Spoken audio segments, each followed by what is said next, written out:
Ladies and gentlemen, we stand today at the intersection of two powerful forces that define the human experience, the fire of our passions, and the structure of our professions. For generations, we have been told that these two worlds are often at odds. That one is a dreamer's playground, and the other is a realist's prison. We are often asked to choose. Do you follow your heart into the unknown, chasing the things that make your soul sing?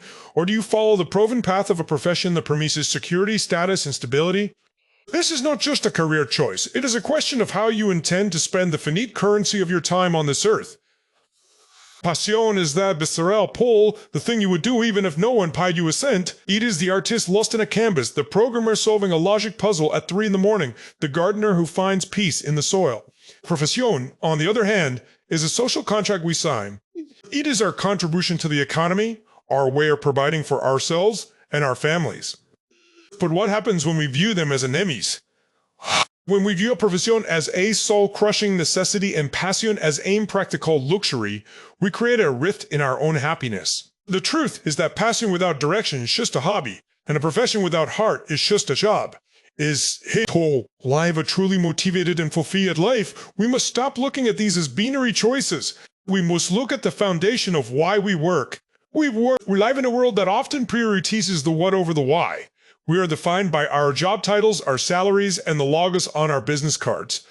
But beneath that professional exterior, there is a human being who yearns for meaning. If you are currently in a profession that feels disconnected from your passion, do not view it as a failure. View it as your foundation. Your profession provides the resources, the discipline, and the stability that can actually protect and flow your passion.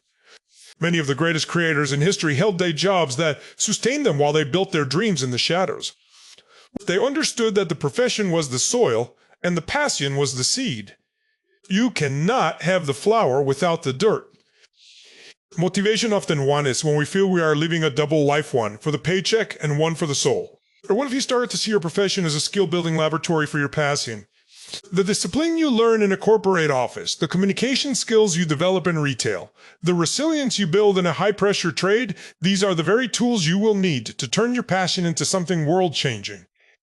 Passion is the why, but profession is often the how. It is the mechanism through which we interact with the world. When you bridge that gap, you stop working for the weekend and start working for a purpose. You realize that you don't have to quit your job to follow your passion. You have to bring your passion into your work. You have to find the elements of your daily tasks that align with your core values. If your passion is helping people, find the human element in your data-driven profession. If your passion is creativity, find the innovative solution in your administrative role. The struggle between passion and profession is where character is built. It is easy to be motivated when you are doing exactly what you love every second of the day, but true greatness is born when you can maintain your fire while doing the necessary work. Speed is about the hustle in the key hours. It is about the dedication to your craft when the world isn't watching. We must move away from the myth that if you do what you love, you'll never work a day in your life. The reality is quite the opposite. If you do what you love, you will work harder than anyone else. You will work longer hours, you will face deeper frustrations, and you will take every failure personally because it matters. It matters. Passion doesn't make work easy, it makes work worth it. That is the fundamental shift we need to make today. We are not just looking for a way to pay the bills, and we are not just looking for a way to escape reality. We are looking for a way to integrate our inner fire with our outer contribution. As we move forward, remember that your current situation is not your final destination. If you feel stuck in a profession that lacks passion, use that frustration as fuel. Let it drive you to learn, to save, to plan, and to grow. And if you are lucky enough to be pursuing your passion, do not neglect the professional skills that will allow that passion to sustain you. A bridge is built from both sides. Your passion gives you the vision to see the other side of the river, but your professional discipline builds the stones that allow you to cross it. Let us stop treating our dreams and our duties as rivals and start treating them as partners in the grand architecture of a life well lived. As we dive deeper into this journey, we must address the fear that often holds us back. The fear that our passion isn't good enough to be a profession, or that our profession is too far gone to ever hold passion. This fear is a thief. It steals the present moment by making us resent the work we have while pining for a life we haven't built yet. Bridge the gap between passion and profession, we must first master the art of purposeful presence. This means bringing the intensity and the love you have for your passion into the mundane tasks of your professional life. Excelência, a habit, not a destination. If you cannot be passionate about the way you do the small things, you will never have the stamina to handle the big things.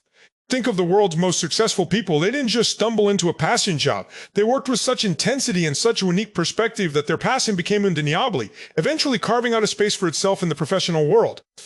There is a common misconception that you must be all in on one or the other. See the stories of people quitting their jobs in a whim to travel the world or start a business, and we think that is the only way. But for most of us, the path is a gradual alignment. But this will praise a one-man. It is about the side hustle era, the early morning era, the late night era. It is about proving to yourself that your passion is more than a passing whim. When you treat your passion with the same level of professional rigor that you give your employer, something magical happens. You start to develop a professional passion. This is where your skills and your heart meet at a high level of competency. This is where you become irreplaceable. In the modern economy, average is a dangerous place to be. If you are just doing a job for the money, you are replaceably. But if you are doing a job with the soul of an artist, the curiosity of a scientist, and the heart of a servant, you become a category of one. We must also talk about the trap of monetization. Sometimes the quickest way to kill a passion is to make it your only source of income before you are ready. When you have to paint to pay the rent, the joy of the brush can quickly turn into the weight of the bill. This is why having a profession is actually a gift. It allows your passion to remain poor while you are developing it. Your profession pays for your rendy. It pays for the classes, the equipment, and the time you need to fail. Failure is a luxury that your profession provides. If you can change your perspective to see your number to sink as your biggest investor, your motivation will skyrocket. You aren't just an employee, you are the CEO of your own life, and your current job is the venture capital firm funding your future. Furthermore, we need to redefine what success looks like in this context. Success is not necessarily having your passion as your job title.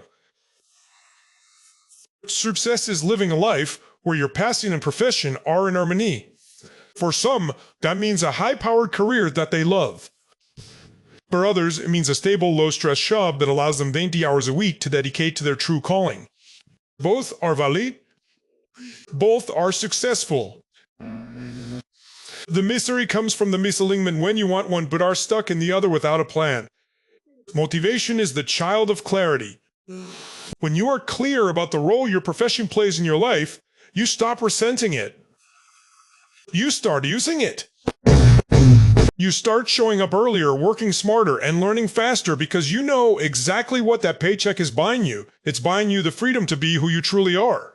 Let's talk about the grit required to sustain this. There will be days when both your passion and your profession feel like a burden.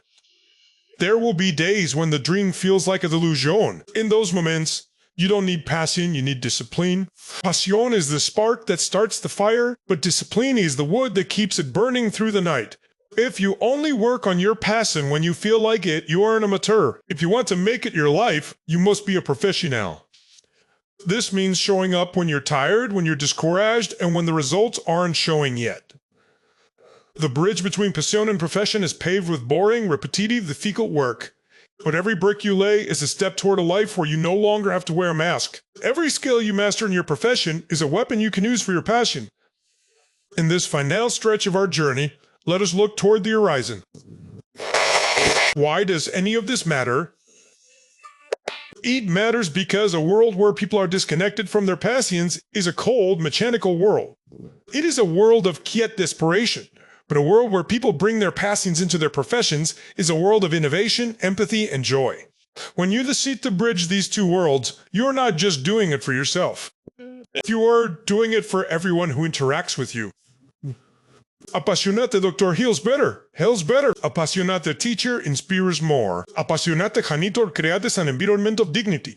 Your passion is your gift to the world, and your profession is the delivery vehicle. If you leave the gift in the box, the world remains a little darker. If you send an empty vehicle, the world remains a little hungrier. Think about the long game. At the end of your career, you won't just look at a bank balance. You will look at the lives you touched and the things you created. If you have spent 40 years in a profession that you hated, with a passion that you ignored, that is a heavy burden to carry. But if you have spent those years weaving the two together, using your profession to support your passion and your passion to elevate your profession, you will look back on a masterpiece. You will realize that the boring parts of your job were actually the training grounds for your greatest achievements. You will see that the risks you took for your passion were what made you feel truly alive. The goal is to reach a point where you can't tell where your work ends and your life begins because they are both fueled by the same mission. The advice to follow your passion is often criticized as being irresponsible. But the advice to get a job is equally dangerous. A truly responsible path is to build a bridge. It requires the courage to dream and the humility to work. It requires you to be a visionary in your heart and a craftsman with your hands. Author 2. Do not let society's narrow definitions of success dictate your path. If you want to be a poet who works in finance to fund a literary magazine, do it with pride. If you want to be a coder who spends every weekend building furniture, do it with excellence. The only wrong way to live is to live a life that doesn't belong to you. Your motivation should come from the knowledge that every day you are narrowing the gap. Every day, you are becoming more of who you were meant to be. As we conclude this speech, I want to challenge you. I want you to look at your professional life not as a prison, but as a platform. And me want you to look at your passion not as a dream, but as a duty. You have a duty to the talents you were born with. You have a duty to the interests that keep you up at night. They were given to you for a reason. Do not let them wither away under the pressure of reality. Instead, use reality to sharpen them. Use the challenges of your profession to make your passion more resilient. Use the income from your profession to make your passion more impactful. Use the networks of your profession to make your passion more visible. Go out into the world and stop being a person of two halves. Be a whole human being. Bring your fire to your office and bring your discipline to your studio. Work like your life depends on it because it does. Not just your physical life, but the life of your spirit.